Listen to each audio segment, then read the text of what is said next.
Buenos días, comunidad virtual. El día de hoy nos acompaña una gran amiga y doctora de espiritualidad, la doctora Ana Laura Castillo Chouza, a quien le damos la bienvenida. Esta amiga nuestra ha sido maestra en la Universidad Pontificia de México, ha escrito varios libros y hasta el día de hoy sigue publicando artículos y sigue haciendo teología en la vida y en el querer de la Iglesia. Buenos días, Laura, ¿cómo te encuentras? Muy bien, gracias en esta situación, pero muy bien, y te agradezco a ti la invitación de esta charla. Muchas gracias por recibirnos en tu casa. Ana Laura, quisiéramos que nos compartas desde tu experiencia, desde tus publicaciones de libros, qué es la espiritualidad cristiana, porque mucha gente en nuestra comunidad, en las redes sociales, quiere saber qué es la espiritualidad cristiana. La espiritualidad cristiana, según mi opinión, porque no hay una definición rígida o estricta de lo que es la espiritualidad cristiana. Para mí, la espiritualidad cristiana se fundamenta primordialmente en la capacidad que tiene el ser humano de poder relacionarse con Dios, bueno, con Jesús en este caso, porque es espiritualidad cristiana. Pero sobre todo se basa en una experiencia personal, un encuentro personal que el ser humano tiene con Jesús.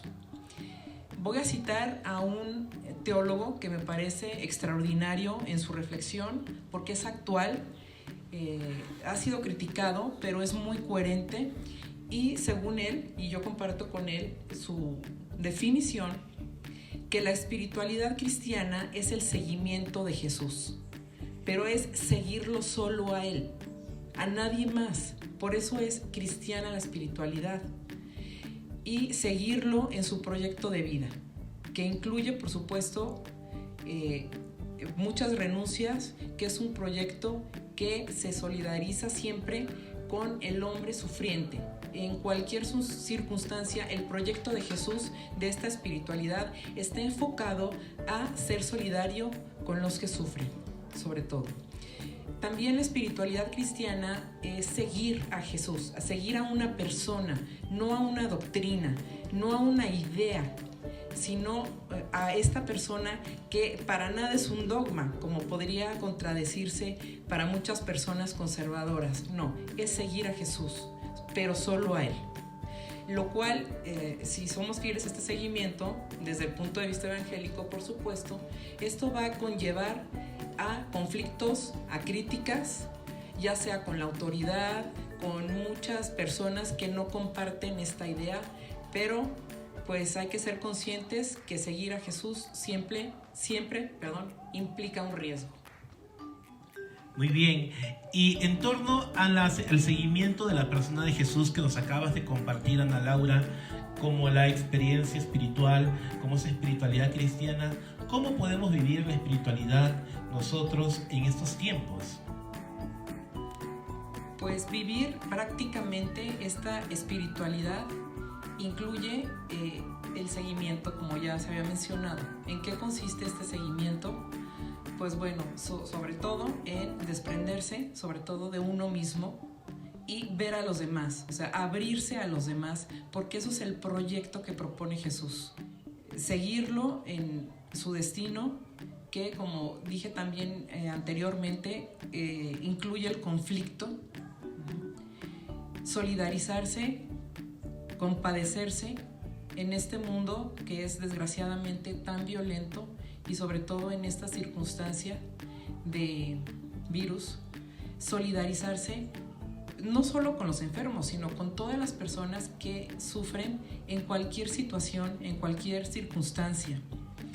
Un aspecto que quiero recalcar también es que Jesús es humano, o sea, es Dios, pero es humano, y se tiende solo a divinizarlo, y no, se solidariza tanto con el hombre que el mismo Jesús se encarna hasta la muerte, y Él mismo nos propone este camino, un camino difícil, porque también olvidamos muchas veces que Él se revela en la debilidad de la naturaleza humana, ¿sí? Y esto tomarlo, hacerlo propio para poder vivirlo. Y otro aspecto que yo considero muy importante es que Él establece una alianza. Nosotros podemos romperla, pero Jesús nunca falla. Él siempre está ahí con su misericordia, con su amor hacia el ser humano, y también nos indica, nos hace saber de alguna manera que esta esperanza no puede olvidarse, o no puede como que en este tiempo olvidarse ni dejar de vivir uno día a día recordando esto, aunque es duro, por supuesto. Puede parecer a veces que Jesús nos abandona, que no está presente, pero en alguna manera, en algún misterio que todavía no sabemos a qué va a conducir todo este cambio, porque nadie sabe en qué va a acabar, Él siempre va a estar acompañándonos. De eso sí podemos tener certeza. Entonces, esta espiritualidad de la que tú hablas, Ana Laura, es necesario que nosotros hagamos una encarnación de la espiritualidad de Cristo, que la podamos vivenciar en nuestra carne, al igual que Jesús. Pero también esta espiritualidad cristiana exige de nosotros un seguimiento, como tú lo acabas de mencionar. Muy interesante. Ana Laura, una pregunta más. Quisiéramos saber cómo podemos vivir la espiritualidad cristiana en estos tiempos de pandemia, donde todo el mundo se encuentra asustado, donde todo el mundo tiene miedo a la muerte, donde todo el mundo tiene miedo a un contagio, y pareciera que Dios está ausente.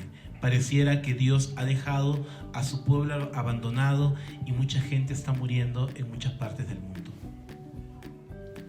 Pues precisamente este seguimiento es nosotros no abandonar este proyecto que nos propone Jesús, que sobre todo, como insisto, la espiritualidad siempre es una experiencia, no una idea. Entonces, como tú bien dices, hay que encarnarla, hay que vivirla, porque si no, no sirve para nada, porque es una idea que no la hemos como que vivido, experimentado. No puede ser espiritualidad ni cristiana ni de ningún tipo. Entonces hay que vivirla como pues en la vida cotidiana, como mencionaba, en la esperanza, en nosotros seguir a Jesús como siendo solidarios en el sufrimiento. Y en este punto acerca del sufrimiento me gustaría explicitarlo un poco más, ¿no? Porque de alguna manera todos sufrimos, unos más, unos menos, ¿no? Ver el sufrimiento como una condición que es inherente al ser humano, a la naturaleza humana, que es inevitable, porque en algún momento siempre vamos a sufrir, o más o menos. ¿Cómo lo podemos afrontar? Una explicación racional aquí no tiene lugar, porque por más que uno se alimente, investigue de filósofos, teólogos, de cualquier religión o espiritualidad, nunca vamos a encontrar una respuesta ni racional y menos tranquilizante de qué es el sufrimiento. ¿Por qué el hombre sufre?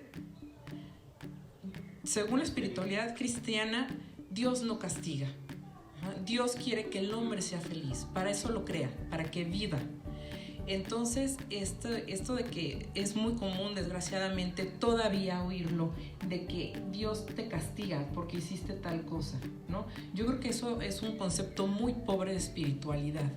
Dios no es el causante del sufrimiento, entonces lo tenemos que abordar como un misterio, que si bien no lo podemos explicar, lo podemos afrontar pues con actitud de lucha, de esperanza, de fortaleza, y pues también pensar que este sufrimiento nos puede hacer como que reflexionar en esta situación particular de pandemia, como revisar nuestras prioridades de vida, ver lo que realmente importa, por una parte, ¿no? Y por otra, pues estar conscientes también que Jesús no nos abandona. Yo sé que es horrible y todos lo estamos viviendo, parece que está ausente, pero Él está aquí cerca de nosotros, porque Jesús no es el Dios del templo, ¿no? Es el Dios que está presente, aunque parezca ausente, siempre le interesa todo lo humano, y pues te digo, este sufrimiento pues sí es un misterio abordarlo, pero tratar de explicarlo racionalmente pues nadie va a poder, ¿no? Esa es mi opinión. Qué importante es lo que nos comparte Ana Laura, porque desde la comprensión de que el sufrimiento es parte adherible del hombre, es parte de la propia existencia de la realidad del hombre, y que el hombre no puede alejarse de él. Esto te lo comento, Laura, porque mucha gente hoy en día sigue viviendo y sigue pensando que a Dios le encanta el sufrimiento y piensa que todos los acontecimientos que nos ocurren en la vida diaria es un castigo de Dios. ¿Tú qué nos puedes decir acerca de este tema? Bueno, yo pienso que esta idea, en primer lugar, contradice el proyecto que Jesús nos presenta, ¿sí? Dios nos presenta a un Dios de la vida, a un Dios de la misericordia, que no quiere que el hombre sufra. Todo lo contrario, quiere que viva, como ya lo mencioné, y pues tiene que superarse, porque yo no sé qué tipo de Dios sea este Dios que quiere que el hombre sufra. Es un Dios cruel, un Dios que no es el Dios de Jesús, no es un Dios bíblico. Porque incluso en la época, en el siglo XVI, se comprendía el sufrimiento como parte de un agrado a Dios. Y la gente aún sigue pensando esto, que mientras yo mortifique mi cuerpo, mientras yo siga lastimándome o mientras yo sufra, pues entre comillas cargo la cruz de Jesús, y ahí es donde encuentro a Jesús. ¿Tú qué nos puedes decir de eso? Que a Dios no le sirva que uno se mortifique o que uno sufra. O sea, a Él no le hace más Dios, Él ya tiene la perfección. Él no le va a servir nada un sufrimiento humano. ¿De qué? Sí, supuestamente, Dios en Jesús ya cumplió el sacrificio perfecto, ya no le va a servir de nada, al contrario, es presentar a este Dios misericordioso que es Jesús, que hasta llama al Padre por su nombre, o sea, Padre, Dios es un Padre amoroso que no quiere el sufrimiento de sus hijos, que quiere que el hombre viva y viva bien, que viva con dignidad. Eso es lo que Dios presenta. Esa ideología o esa teología del siglo XVI, o que muchas veces algunas personas todavía sostienen, pues es contraria al Evangelio. Pues será un Dios como un Dios falso o un Dios malvado, que nada tiene que ver con Jesús. Y que se goza en el sufrimiento del hombre. Sería pensar en eso aún, ¿no? Sí. Que Dios se sigue gozando en el sufrimiento del hombre, cuando verdaderamente, como nos acaba de mencionar Ana Laura, una espiritualidad auténtica, una espiritualidad, digamos, en estos tiempos, para estos tiempos, tiene que ser una espiritualidad que se encarne en la vida y que contemple este sufrimiento y este dolor humano por el cual se pueda realizar algo, y que cada uno de nosotros encontremos nuestro punto de encuentro en Jesús. Muchas gracias, Laura. Gracias por este aporte. Verdaderamente ha sido una riqueza compartir contigo estos momentos. No, yo soy la que te agradece que me hayas invitado, con mucho gusto. Esperemos que no sea la última vez. Que en otro momento, lo mismo digo yo. Que en otro momento nos pueda compartir ella de su sabiduría y de grandes cosas que tiene que aportar. Aprovechando también, les comento a todos los usuarios que Laura es una gran escritora. Ella ya tiene en su bagaje cultural 4 libros escritos, y quisiéramos, Laura, que nos compartas un poquito sobre tu literatura que has escrito. Con mucho gusto. Mira, tengo 2 volúmenes de una colección que se llama Biblioteca Bíblica Básica. Primero, que escribí con mi coautor, Gabriel Fierro, es el volumen 12 de esta colección, publicada por Verbo Divino, y yo hice los comentarios de 3 mujeres bíblicas del Antiguo Testamento: Esther, Judith y Ruth. Él ya hizo otras partes, él hizo Tobías y Apócrifos del Antiguo Testamento. Se los recomiendo porque son comentarios accesibles, como para un nivel medio, que uno tenga ya cierto conocimiento de la Biblia, pero no así muy científico. Lo publicamos, fue el primero de esta colección. Vamos, le voy a poner un acercamiento, por favor, a la cámara para que nuestros usuarios puedan ver, aunque luego vamos a tomar una fotografía y le vamos a subir. para que ellos puedan ver el libro y si están interesados en Ruth, Esther y Judith, en estas narraciones complejas pero análogas entre sí. ¿Qué otro libro más nos puedes compartir, Laurita?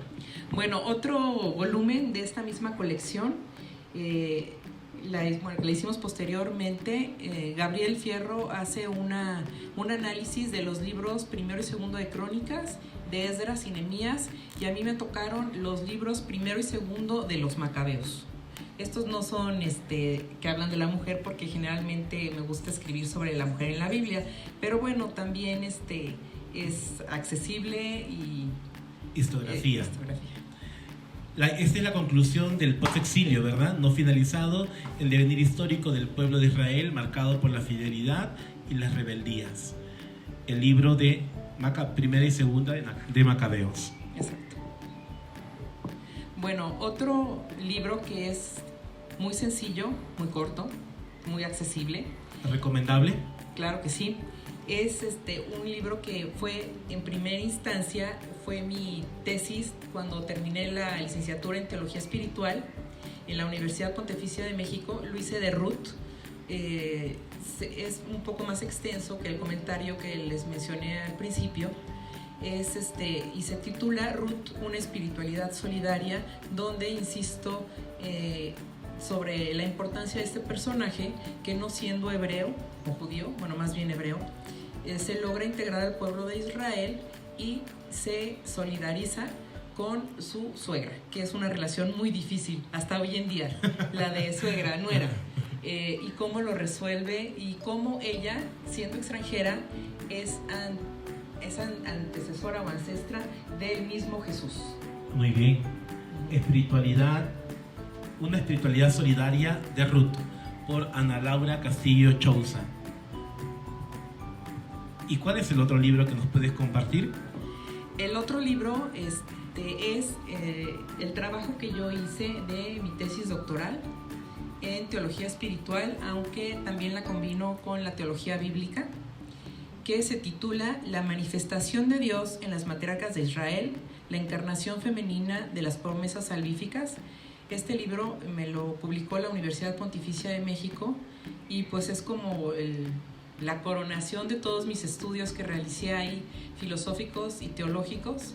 Y pues insisto, como me gusta tratar personajes femeninos bíblicos, sobre las matriarcas, que siempre se habla de patriarca, pero no de matriarca, entonces de la importancia que las 4 matriarcas de Israel tienen en todo el desarrollo del pueblo hebreo y todo lo que nos pueden aportar.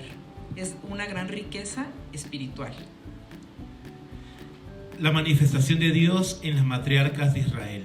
Podemos ver el libro. Estos libros los podemos adquirir en Buena Prensa y también en la Universidad Pontificia de México. Igual les vamos a dejar una liga o unas fotografías de los libros por si alguno de ustedes está interesado, para que lo pueda adquirir. Ana Laura, ¿tienes algún otro proyecto en mente a futuro? Pues sí, tengo un proyecto, es más personal, pero como, bueno, yo estuve 30 años en la Universidad Pontificia, me dejó muchas cosas. No les voy a negar que todas buenas, unas medianas y otras malas, pero quiero hacer como un tipo diario que refleje mi herencia espiritual por todo lo que viví ahí, que pues la verdad fue como un segundo hogar para mí, es la universidad. Y pues lo tengo en proyecto, muy todavía en pañales, pues el índice, bueno, la capitulación todavía ahí va, pero lo quiero hacer para compartir mis experiencias, precisamente lo que yo viví ahí, todos los cambios, pues fueron una experiencia muy rica para mí, para mi desarrollo personal y social. Muy bien, muchas gracias Ana Laura por este momento, te agradecemos tu tiempo, gracias por recibirnos en tu casa. Esperamos seguir enriqueciéndonos con tu literatura, que es muy vasta, y también sabemos que escribes, tienes artículos, y que también invitamos a todos los usuarios a que googleen, naveguen por las redes sociales y la busquen a Ana Laura Castillo Chouza y busquen sus libros, y ustedes también puedan compartir con ellos con ella y le puedan escribir si gustan. No, pues muchísimas gracias a ti, Padre Rock, pues por esta invitación y sobre todo en estos tiempos tan difíciles. Y pues con mucho gusto estoy a tus órdenes. Muchas gracias. Que tengan ustedes una excelente tarde. Continúen, compartan este link con todos sus compañeros, amigos y seamos evangelizadores en este tiempo virtual en donde necesitamos llevar la palabra de Dios a diferentes hogares, a diferentes personas. Que tengan una excelente tarde. Muchas gracias, Ana Laura. A ti. Gracias.